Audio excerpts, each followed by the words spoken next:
राष्ट्र सर्वप्रथम, राष्ट्र सर्वप्रथम, राष्ट्र सर्वप्रथम, राष्ट्र सर्वप्रथम। राष्ट्र सर्वप्रथम की बात कार्यक्रम में आप सभी राष्ट्रवासियों का हार्दिक स्वागत है।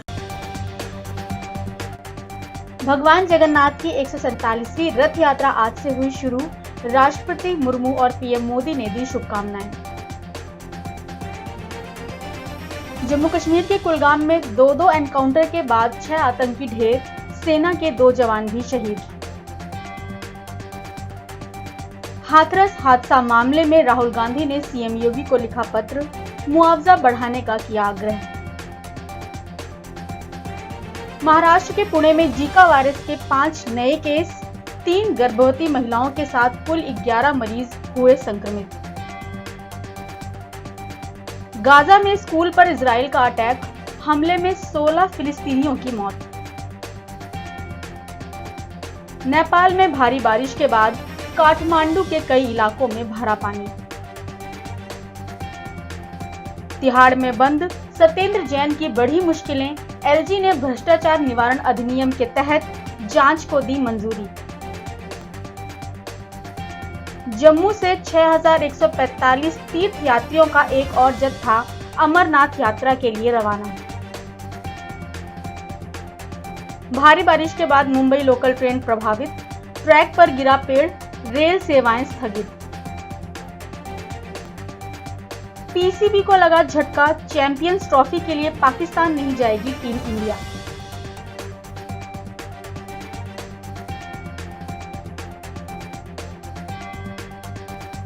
विस्तारित प्रदेश भाजपा की कार्यकारिणी बैठक का आयोजन आज दिल्ली के जवाहरलाल नेहरू मैदान में किया गया। इस अवसर पर केंद्रीय नेतृत्व के साथ साथ प्रदेश नेतृत्व के भी शीर्ष नेता मौजूद रहे। कार्यक्रम के उद्घाटन सत्र को केंद्रीय मंत्री पीयूष गोयल ने संबोधित किया, जिन्होंने कार्यकर्ताओं की न केवल हौसला अफजाई की बल्कि विपक्ष पर निशाना साधते हुए कहा कि दिल्ली प्रदेश भाजपा के कार्यकर्ताओं को दिल्ली की आम आदमी पार्टी सरकार के शासन की कमजोरियों और नाकामियों को घर घर तक पहुँचाना होगा।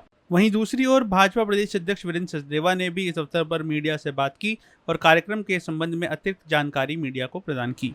सम्मान्य नेतागण, वरिष्ठ पदाधिकारीगण, दिल्ली के अलग अलग मोर्चों के पदाधिकारी, मंडल, जिला के पदाधिकारी और आज की इस विस्तारित प्रदेश कार्यकारिणी बैठक में उपस्थित दिल्ली प्रदेश के कर्मठ कार्यकर्ता भाइयों और बहनों, आप सब ने जो मेहनत की, आप सब ने जो दिन रात और शायद सबसे बड़ा प्रचार का कार्यक्रम दिल्ली में रहा 85 दिन तक, आप सब जो मेहनत करते रहे, दिन रात एक कर जनता के बीच पहुंचे और 7 माननीय सांसद को जिताकर जो आपने भेजा है, आप सबको बहुत बहुत बधाई, आपका साधुवाद, आपका नमन करता हूं। मित्रों, ये लोकसभा की विजय साधारण नहीं है। प्रधानमंत्री नरेंद्र मोदी जी को तीसरी टर्म के लिए पूर्ण बहुमत की सरकार देने का देशवासियों ने संकल्प पूरा किया है।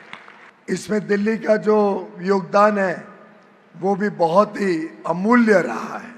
और प्रधानमंत्री मोदी जी की विजय ये एक प्रकार से 10 वर्ष के काम की, 10 वर्ष 24 घंटे 7 दिन बिना रुके, बिना थमे, बिना विश्राम किए जो मोदी जी ने देशवासियों की सेवा में दिए, जिस प्रकार से एक आधार रखी भारत के लोगों के बीच, ढेर सारी योजनाएं, ढेर सारे कार्यक्रम के माध्यम से जो देश का चित्र बदला, जो देश का कायाकल्प किया और विकसित भारत बनाने के संकल्प को लेके जो माननीय प्रधानमंत्री नरेंद्र मोदी जी अपना ट्रैक रिकॉर्ड और आगे के अपने विजन को लेके देशवासियों के बीच गए, मैं समझता हूँ ये विजय उसकी पुष्टि करता है।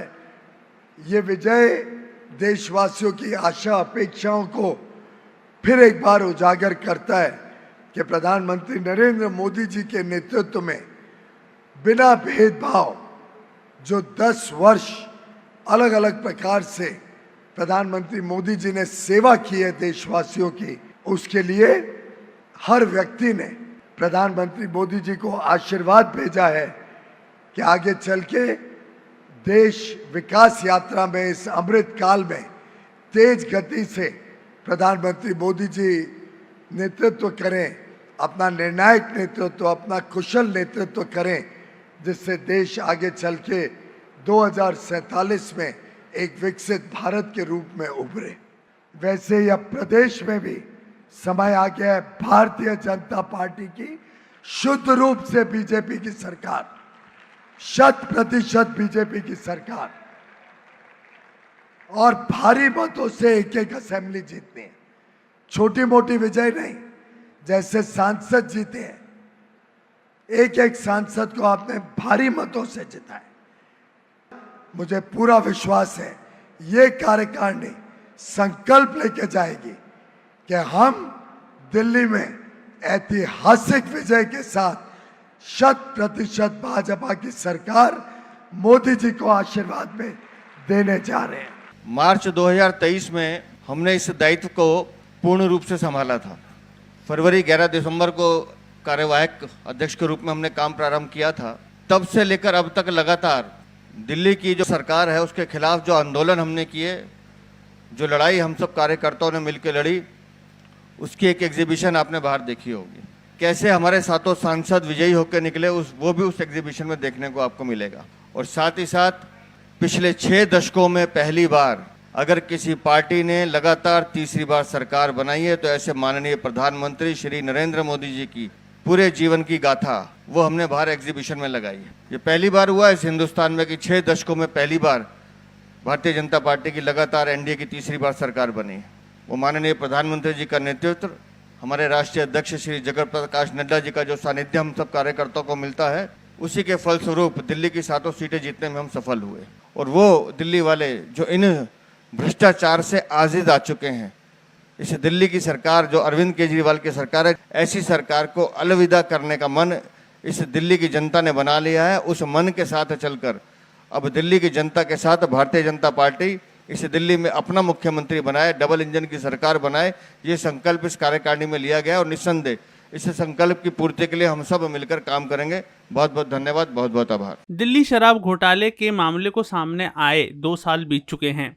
इस पूरे घटनाक्रम पर हुई तमाम राजनीतिक उठापटक के बीच आज दिल्ली आम आदमी पार्टी की नेत्री रीना गुप्ता ने जांच को लेकर पार्टी का पक्ष रखा। आम आदमी पार्टी नेत्री ने इस अवसर पर सीएम केजरीवाल के निर्दोष होने का दावा किया और कहा कि दिल्ली के मुख्यमंत्री अरविंद केजरीवाल जल्द ही बाहर आकर जनता के लिए कार्य करते रहेंगे। पिछले 2 साल से आप तथाकथित शराब घोटाले की कहानियां सुन रहे हैं।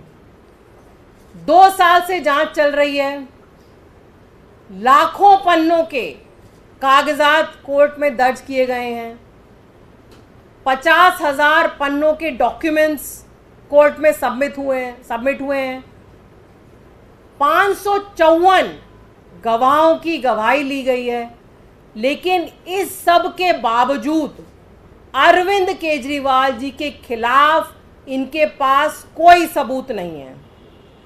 वहीं दूसरी ओर देखिए आप, जिस किसी ने ये बोला कि अरविंद केजरीवाल जी बेकसूर हैं, वो सारे डॉक्यूमेंट्स को अनरिलाइड डॉक्यूमेंट में डाल दिया गया। कोर्ट के सामने वो डॉक्यूमेंट रखे नहीं गए और पूरी कोशिश है कि किसी भी तरह से अरविंद केजरीवाल जेल से बाहर ना निकल पाए। जब ट्रायल कोर्ट ने अरविंद केजरीवाल जी को जमानत दी तो ट्रायल कोर्ट के अपने शब्दों में, और मैं ये पढ़ के सुना रही हूं कि ट्रायल कोर्ट की जज ने क्या कहा। उन्होंने कहा there is no money trail, कोई मनी ट्रेल नहीं है। ये सारे ट्रायल कोर्ट के जजमेंट में ये सब लिखा है। अब सीबीआई का केस देखिए आप। सीबीआई ने 14 महीने पहले 16 अप्रैल 2023 को अरविंद केजरीवाल जी को पूछताछ के लिए बुलाया था। केजरीवाल जी गए, पूरे दिन पूछताछ हुई, जो सवाल पूछे गए जवाब दिए गए। उसके बाद 14 महीने तक CBI so called premier investigation agency सोती रही। उन्होंने ना केजरीवाल जी को कभी बुलाया, ना सवाल जवाब किया, कुछ नहीं किया। जिस सीबीआई ने 14 महीने पहले केजरीवाल जी को गवाह के रूप में एज अ विटनेस बुलाया था, कब उस गवाह को उन्होंने अक्यूज बना दिया और फिर से केजरीवाल जी को गिरफ्तार कर लिया। लेकिन अब ऐसा लग रहा है कि केजरीवाल जी को जेल में अंदर रखने के लिए न्यायपालिका के ऊपर भी किसी इस तरह के माध्यम से दबाव बनाने की कोशिश की जा रही है। आप कोशिश करते रहिए, षड्यंत्र रचते रहिए, लेकिन भगवान में भी हमारा पूरा विश्वास है और केजरीवाल जी रिहा होंगे, बाहर आएंगे और जिस तरह से दिल्ली के लोगों के लिए काम करते रहे हैं वैसे ही दिल्ली के लोगों के लिए काम करते रहेंगे। कांग्रेस नेता राहुल गांधी के दिए गए बयान के विरोध में विश्व हिंदू परिषद की प्रतिक्रिया सामने आई है। विश्व हिंदू परिषद के केंद्रीय संयुक्त महामंत्री डॉक्टर सुरेंद्र जैन ने राहुल गांधी के बयान के विरोध में कहा कि राम जन्मभूमि आंदोलन के संबंध में राहुल गांधी का ताजा बयान झूठ का पुलिंदा है। उन्होंने कहा कि भाजपा के वरिष्ठ नेता लालकृष्ण आडवाणी द्वारा निकाली गई रथ यात्रा का संपूर्ण संघर्ष में भले ही महत्वपूर्ण योगदान हो, परंतु राहुल गांधी का बयान कि राम जन्मभूमि का संघर्ष इस यात्रा से ही शुरू हुआ, यह उनकी अज्ञानता का परिचय देता है। श्री राहुल गांधी द्वारा श्री राम जन्मभूमि मुक्ति आंदोलन के संबंध में दिया गया ताजा बयान एक झूठ का पुलिंदा है और हिंदुओं को अपमानित करने वाले उनके एक षड्यंत्र का बड़ा हिस्सा है। माननीय आडवाणी जी के द्वारा निकाली गई रथ यात्रा का योगदान श्री राम जन्मभूमि मुक्ति आंदोलन में कितना महत्वपूर्ण है पूरी दुनिया जानती है। वो एक महत्वपूर्ण पड़ाव है। उसके बावजूद यह कहना कि राम जन्मभूमि एक मुक्ति आंदोलन उस रथ यात्रा से ही प्रारंभ हुआ, ये उस व्यक्ति की अज्ञानता का प्रतीक है। हिंदू समाज ने राम जन्मभूमि मुक्ति के लिए 1528 से ही संघर्ष प्रारंभ कर दिया था, जब एक विदेशी आक्रमणकारी बाबर ने वहां राम मंदिर को तोड़ा था। और राहुल गांधी, ध्यान रखना, ये संघर्ष तब तक निरंतर चला है जब माननीय सुप्रीम कोर्ट के द्वारा 2019 में राम जन्मभूमि अयोध्या को सौंप दी गई। आपका यह बयान अपमानित करता है उन लाखों राम भक्तों को जिन्होंने निरंतर संघर्ष किया, अपने प्राणों की आहुति दी। आपका यह बयान अपमानित करता है 60 करोड़ राम भक्तों को जिन्होंने अपना योगदान दिया राम मंदिर के निर्माण के लिए। आपका यह बयान अपमानित करता है महंत दिग्विजयनाथ, महंत अवैद्यनाथ, महंत रामचंद्र परमहंस, माननीय अशोक सिंघल जी के योगदान को। आप अपनी इस अज्ञानता के कारण एक मकड़ जाल बुन रहे हो, बार बार हिंदुओं को अपमानित करके। उस मकड़ जाल में आप स्वयं ही फंसोगे। मैं कांग्रेस में बचे राम भक्तों से अपील करना चाहता हूं कि आप राहुल गांधी के इस षड्यंत्र का हिस्सा न बने। हिंदू समाज तो उसका साथ छोड़ने ही वाला है, आपको भी छोड़कर इस महापाप में भागी बनने से अपने आप को बचाना चाहिए।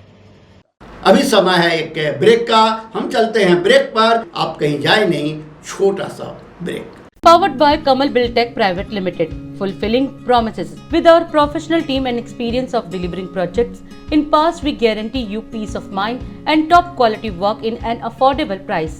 और अधिक खबरों के लिए आप हमारे YouTube चैनल दैनिक इंडिया दर्पण को अभी सब्सक्राइब करें और नोटिफिकेशन के लिए बेल आइकन को प्रेस करना ना भूलें। राष्ट्र सर्वप्रथम की बात कार्यक्रम में ब्रेक के बाद एक बार फिर आप सभी राष्ट्रवासियों का स्वागत है। बिहार निवास में ऑस्ट्रेलिया के पहले भारतीय मूल के मेयर और परमाटा वार्ड के पार्षद समीर पांडे के साथ बिहार निवास के रेजिडेंट कमिश्नर कुंदन कुमार ने एक महत्वपूर्ण बैठक आयोजित की। बैठक में बिहार की ब्रांडिंग, बॉन्डिंग और व्यापार की संभावनाओं को लेकर चर्चा की गई। साथ ही बिहारी का कियोस्क पर राज्य की उत्कृष्ट पारंपरिक कला और शिल्प का प्रदर्शन भी किया गया। बैठक का उद्देश्य बिहार के विकास और उसकी वैश्विक पहचान को मजबूत बनाना रहा। मेयर पांडे ने बिहार के विकास के विभिन्न पहलुओं पर अपने विचार साझा किए। उन्होंने बिहार की ब्रांडिंग को वैश्विक स्तर पर बेहतर बनाने के लिए प्रसिद्ध चर्चा की और उत्पादों को अंतर्राष्ट्रीय बाजार तक पहुंचाने और उन्हें पहचान दिलाने के लिए सुझाव दिए। रेजिडेंट कमिश्नर कुमार ने बिहार की सांस्कृतिक धरोहर, पर्यटन स्थलों और उद्योगों की संभावनाओं पर प्रकाश डाला। बैठक में यह निर्णय लिया गया कि बिहार की सांस्कृतिक धरोहर और व्यापार को बढ़ावा देने के लिए दोनों पक्षों के बीच सहयोग को अधिक प्रोत्साहित किया जाएगा। श्री पांडे ने इस अवसर पर कहा कि बिहार के पास अत्यधिक संभावनाएं हैं और इसे सही दिशा में ले जाने के लिए महत्वपूर्ण कदम उठाने की आवश्यकता है।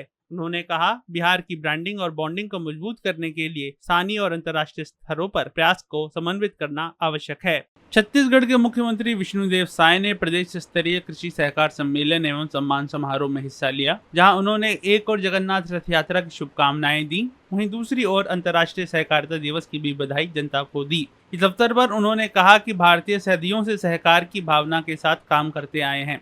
सरकार भी इस बात को महत्व देती है और यह इस तथ्य से रेखांकित होता है कि भारत सरकार द्वारा सहकारिता के लिए एक विशेष मंत्रालय की स्थापना की गई, जिसका नेतृत्व भारत के गृह मंत्री अमित शाह कर रहे हैं। उन्होंने कार्यक्रम में अपने उद्बोधन में प्रदेश सरकार द्वारा किए गए कार्यों को भी साझा किया और कहा कि प्रदेश की वन उपज की खरीद और तेंदुपत्ते की खरीद सहकारिता की मदद से आसान हो रही है। सहकार भारती द्वारा कृषि विश्वविद्यालय के इस ऑडिटोरियम में आयोजित 2 दिन के प्रदेश स्तरीय कृषि सहकार सम्मेलन एवं सम्मान समारोह में सहकार भारती के सभी पदाधिकारीगण, कृषक बंधुओं और मीडिया के साथीगण, आज का ये दिन बड़ा पावन दिन है।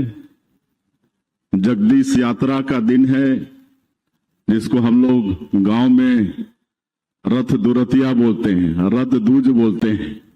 तो सबसे पहले आप सब लोगों को रथ दूज की, जगदीश यात्रा की बहुत बहुत बधाई, बहुत बहुत शुभकामनाएं। और आज अंतर्राष्ट्रीय सहकारिता दिवस भी है, उसके भी आप सभी लोगों को बहुत बहुत बधाई, शुभकामनाएं। और आज ये अवसर प्रदान करने के लिए हम सहकार भारती छत्तीसगढ़ के अत्यंत आभारी हैं। हम इस अवसर पर ये कहना चाहेंगे कि सहकार का अर्थ होता है मिलजुल कर काम करना, मिलजुल कर अपने सपनों को साकार करना। सहकारिता की भावना हमारी भारतीय संस्कृति की मूल भावना है। सदियों से हम लोग मिलजुल कर काम करते आए हैं, एक दूसरे को आगे बढ़ाने में एक दूसरे का सहयोग करते आए हैं। और इस सब का उदाहरण ग्रामीण क्षेत्रों तक भी देखने को मिलता है। और ये सहकारिता का कितना महत्व है, आप इसी से अंदाजा लगाइए। या हमारे देश के जो यशस्वी प्रधानमंत्री हैं श्री नरेंद्र मोदी जी, अलग से सहकारिता मंत्रालय का गठन किए हैं। और ये मंत्रालय हमारे देश के यशस्वी गृह मंत्री अमित शाह जी, उनके हाथ में है। सहकारिता मंत्रालय को अपने हाथ में रखें। इसी बात से अंदाजा लगा सकते हैं कि हमारे देश में सहकारिता का कितना महत्व है। आज हम सब लोग जितना काम कर पा रहे हैं, चाहे 21 क्विंटल प्रति एकड़ किसानों का धान खरीदे, 145 लाख मीट्रिक टन धान खरीदे, 24,72,000 किसानों का, वो भी सहकारिता के माध्यम से इतना बड़ा काम हम लोग करा पाए हैं। 2 साल का बोनस दिए, अंतर की राशि एकमुश्त दिए। ये सब सहकारिता का योगदान है। आज हम लोग प्रदेश में वनोपज खरीद रहे हैं, तेंदुपत्ता खरीद रहे हैं। ये सब सहकारिता के माध्यम से हो रहा है। आज किसानों को हम लोग खाद, बीज, दवाई ये सब दे पा रहे हैं। सब सहकारिता से संभव हो पा रहा है। ये 2 दिन के सम्मेलन में आप सब लोग बहुत कुछ सीखे होंगे। यहाँ पर 2 दिन के अंतराल में सहकारिता क्षेत्र के बड़े बड़े जानकार लोगों का उपदेश आप लोग सुने होंगे। और मैं उम्मीद करता हूं कि निश्चित रूप से ये 2 दिन का ये 2 सम्मेलन है, सहकारिता के क्षेत्र में विकास करने में एक मील का पत्थर साबित होगा। हमारे प्रधानमंत्री जी का बड़ा संकल्प है कि हम 3 करोड़ लखपति दीदी बनाएंगे और उसमें एक ड्रोन दीदी बनाने का भी है। आज हमारा एग्रीकल्चर इतना आगे बढ़ गया है कि आज ड्रोन के माध्यम से नैनो यूरिया का छिड़काव, दवाई का छिड़काव, ये सब हो सकता है कम समय में, ज्यादा तादाद में और सस्ता भी पड़ता है। तो यहाँ पर जो भिलाई में तकनीकी विश्वविद्यालय है, अब हम लोगों को ये ड्रोन सीखने के लिए कहीं बाहर जाना नहीं पड़ेगा, कहीं बाहर हमारी दीदियों को भेजना नहीं पड़ेगा। आज ये व्यवस्था हमारे तकनीकी विश्वविद्यालय भिलाई में हो गया है। जो विभिन्न क्षेत्र में हमारे भाई बहन उत्कृष्ट काम किए हैं, उनको हम सब लोग पुरस्कृत भी किए हैं। उनको भी बहुत बहुत बधाई और धन्यवाद देते हैं, उनके उज्जवल भविष्य की कामना करते हैं और सब मिलकर इस सहकारिता को छत्तीसगढ़ में बहुत आगे बढ़ाएं। राजस्थान के मुख्यमंत्री भजनलाल शर्मा जयपुर में राजपुरोहित ग्लोबल सेंटर ऑफ एक्सीलेंस और छात्रावास के उद्घाटन समारोह में शामिल हुए। इस अवसर पर उन्होंने जनता के साथ शैक्षणिक क्षेत्र में सरकार द्वारा किए जा रहे प्रयासों और शिक्षा व्यवस्था को बेहतर करने के लिए गए निर्णयों की चर्चा भी की। कार्यक्रम में प्रदेश के संत तुलसीराम जी महाराज, अन्य संतगण, जनप्रतिनिधिगण व समाज के विशिष्ट गण भी उपस्थित रहे। कार्यक्रम को संबोधित करते हुए मुख्यमंत्री ने कहा कि सरकार शिक्षा को केवल पाठ्यक्रमों तक सीमित न रखते हुए इसे नवाचार, आधुनिक अनुसंधान और शोध का माध्यम बनाने हेतु प्रयासरत है। उन्होंने कहा कि वे छात्र बेहद भाग्यशाली हैं जिन्हें अपनी तैयारी के दौरान छात्रावास में रहने का मौका मिल रहा है और उन्हें इस अवसर का पूरा लाभ उठाना चाहिए।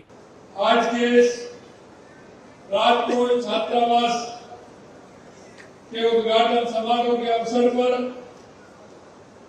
मंच पर विराजमान सम्मानीय पूज्य बुजुर्गों, नौजवान दोस्तों और मेरी माता बहनों, मैं सबसे पहले तो आप सभी का अभिनंदन करता हूं, वंदन करता हूं, आप सभी को नमन करता हूं,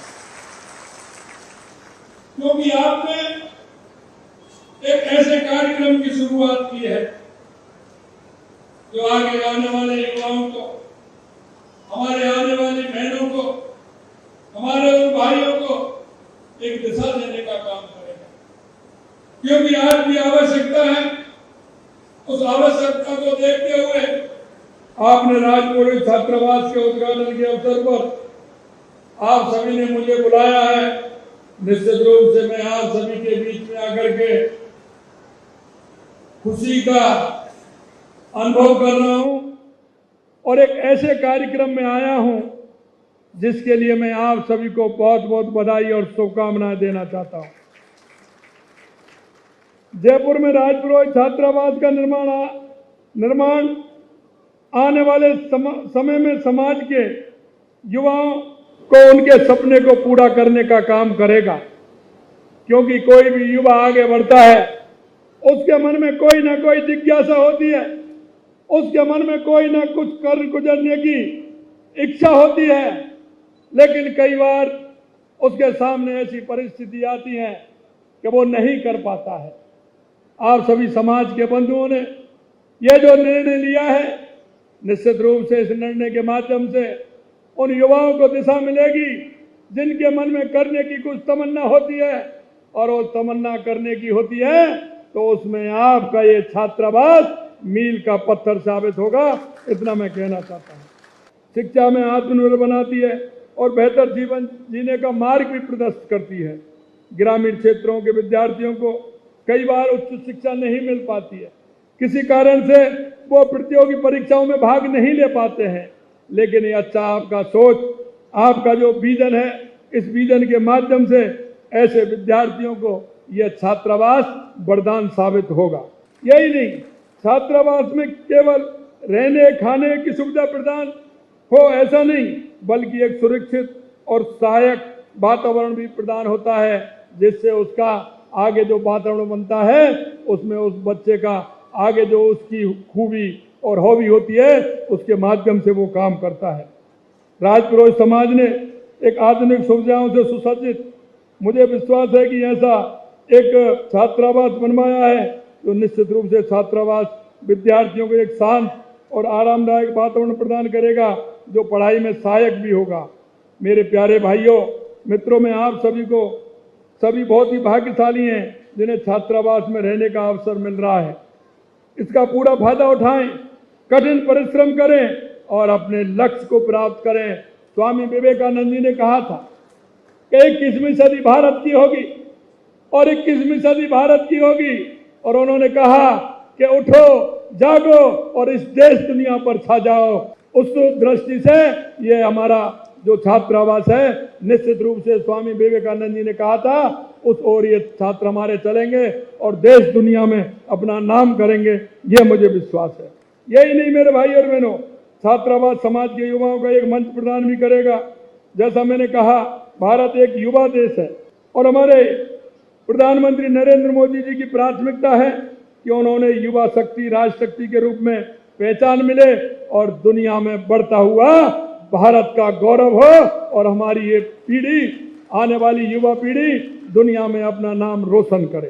देश के यशस्वी प्रधानमंत्री नरेंद्र मोदी जी ने कहा है कि हम एक पौधा माँ के नाम लगाएं, उसकी परवरिश करें, पर्यावरण के क्षेत्र में भी हम काम करें, क्योंकि हमारी सरकार ये काम भी करती है। आपने देखा होगा जब 2014 में माननीय प्रधानमंत्री जी आए थे तो लिंगानुपात बहुत कम था, हरियाणा, राजस्थान इस तरह के स्टेट थे, लेकिन उन्होंने बेटी बचाओ बेटी पढ़ाओ का नारा दिया, उससे आज लिंगानुपात बराबर का आया है। हम सामाजिक सरोकार के काम भी करते हैं, इसलिए एक पेड़ माँ के नाम लगाइए और पर्यावरण को आगे बचाइए। इतना मेरा आप सभी से निवेदन है। बहुत बहुत धन्यवाद। नमस्कार, जय हिंद, जय भारत। उत्तराखंड के मुख्यमंत्री पुष्कर सिंह धामी ने आज बद्रीनाथ विधानसभा उपचुनाव से पहले क्षेत्र में आयोजित एक चुनावी जनसभा को संबोधित किया। इस अवसर पर मुख्यमंत्री ने जहां एक ओर केंद्र सरकार की तारीफ की, वहीं दूसरी ओर प्रदेश सरकार द्वारा किए गए कार्यों को साझा भी किया। उन्होंने कहा कि डबल इंजन सरकार के कार्यकाल में तेजी से ऐतिहासिक कार्य हो रहे हैं, चाहे 3 तलाक की समाप्ति हो, राम मंदिर का निर्माण हो या समान नागरिक संहिता का विधेयक बनाना। देवभूमि उत्तराखंड के अंदर कई ऐतिहासिक निर्णय लिए गए हैं। भाइयों बहनों, आप सभी जानते हैं कि बद्रीनाथ विधानसभा का उपचुनाव हो रहा है और इस चुनाव में मैं श्री राजेंद्र भंडारी जी के लिए आप सबका मत, आप सबका समर्थन मांगने के लिए आप सबके बीच में आया हूं। और ये मेरा सौभाग्य है कि देवभूमि के पहले मुख्य सेवक के नाते आप सबके बीच में मैं पहुंच पाया। आप भंडारी जी को लंबे समय से जानते हैं। 2007 में आपने हमारे वरिष्ठ नेता आरनी खंडूरी जी को उस समय मुख्यमंत्री बनाने के लिए भी समर्थन दिया था। उस कैबिनेट में भी आपने कैबिनेट मंत्री के रूप में कार्य किया। आज विकास को आगे बढ़ाने के लिए एक बार फिर से चुनाव में आप सबके बीच में आपका समर्थन मांगने के लिए, आपका आशीर्वाद लेने के लिए आए हैं। मैं आप सबसे आज ये अपील करना चाहता हूं कि 10 जुलाई को होने वाले उपचुनाव में कमल का बटन दबाकर श्री भंडारी जी को भारी मतों से आप सब लोगों ने विजय बनाना है और इस पूरे उर्गम क्षेत्र सहित पूरे विधानसभा को विकास के पथ पर, विकास के रास्ते पर आगे ले जाना है। हम सभी जानते हैं भाइयों बहनों, आज मोदी जी के नेतृत्व में जिस तेज गति से काम हो रहा है भारत के अंदर, आजाद भारत के अंदर, इससे पहले कभी ऐसे काम नहीं हुए जो आज मोदी जी के नेतृत्व में हो रहे हैं। चाहे आज कश्मीर के अंदर धारा 370 समाप्त हुई हो या 3 तलाक मुस्लिम बहनों के लिए, उस 3 तलाक से मुक्ति दिलाने का काम किसी ने किया तो हमारे प्रधानमंत्री नरेंद्र मोदी जी ने किया। हमारे बड़े बुजुर्गों की सुरक्षा सुनिश्चित करनी हो, बच्चों का भविष्य सुनिश्चित करना हो या हमारी मातृशक्ति के लिए हर प्रकार की सुरक्षा या सशक्तिकरण या स्वरोजगार और रोजगार करना हो, मैं आप सबसे ये कहने के लिए आया हूं कि निश्चित रूप से आने वाले समय में ये घाटी हमारी आदर्श घाटी बनेगी। इसका नाम पूरे देश दुनिया में होगा। ये प्रयास हम सब करेंगे और यहाँ से आप लोग फिर से एक बार कमल खिलाएंगे। मैं इतनी बड़ी संख्या में पधारने के लिए आप सबका हृदय से आप सबका धन्यवाद करता हूँ। और अधिक खबरों के लिए आप हमारे YouTube चैनल दैनिक इंडिया दर्पण को अभी सब्सक्राइब करें और नोटिफिकेशन के लिए बेल आइकन को प्रेस करना ना भूलें। आज हम इस कार्यक्रम में आपसे विदा लेते हैं। आप अन्य खबरों के लिए बने रहे। राष्ट्र सर्वप्रथम, वंदे मातरम, जाग उठा है भारत। राष्ट्र सर्वप्रथम, राष्ट्र सर्वप्रथम, राष्ट्र सर्वप्रथम, राष्ट्र सर्वप्रथम।